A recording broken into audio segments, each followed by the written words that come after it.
Erizoba mukuru w'empanura z'ishengero yayemereza orushutama bwanyima y'akaciko k'ishengero akembarira okubura kureta embarira y'omwaka 2023-24 yabere yo kuganirwaho ekahinguzibwa Erizoba. Embarira egi yabere yo kushwiza mashahina z'akasheshe aba bantu bagitebekanisa bashabe zindi shaha kandi orushutama kuri wagaruka kushutama shaha munana nabwo nuko kumanyisa Sipiika ngutekakwire kutebekanisibwa. I have said the challenges which are there and I am coming to monitor the process myself.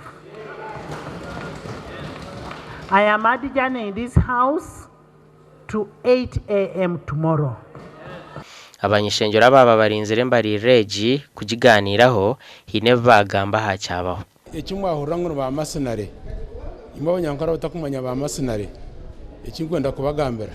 nikimanyisa ngo za Kanyogomba zataho mu bicori Kanyogomba yataho mu cicori okusharura nkuza kubikizo ayidan tujya kusharura ibicori bikunuka birirwo rubaju ninga tukwija kusharura konkato no hurango Erizoba Ministry of Finance ya leta bihandikwe bindi ebiyayongero mbyebe ya reso mu parliament umuteka gwa budget icyo cugwire epapura bya finance byona proposals za finance zona intekateka nibagireto mu parliament dir parliament ejoherezo mu kaciko hato bareto mu kaciko kubareto mu kaciko hati hatandika kubaho kuramuza minister honarebo musasizi nakaciko ka budget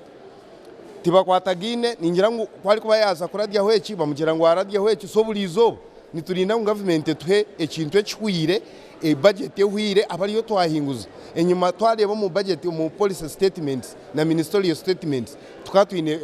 trillion 5 konka bulizoba nibahindura hinabanyishengero abari kushitama hakaciko kembarira kandi batugambira habwenci batareta mbarira egi okushwiza Erizoba unke kiriyo nkikerereze ebintu government nerete bitenso byenshohoza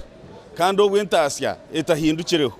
nabo cyo mu mugwitu gwa budget committee no kureba ngo enshohoza yingana n'entasya kandi government gumenereta nereta ekiba kweta ku agenda neyongera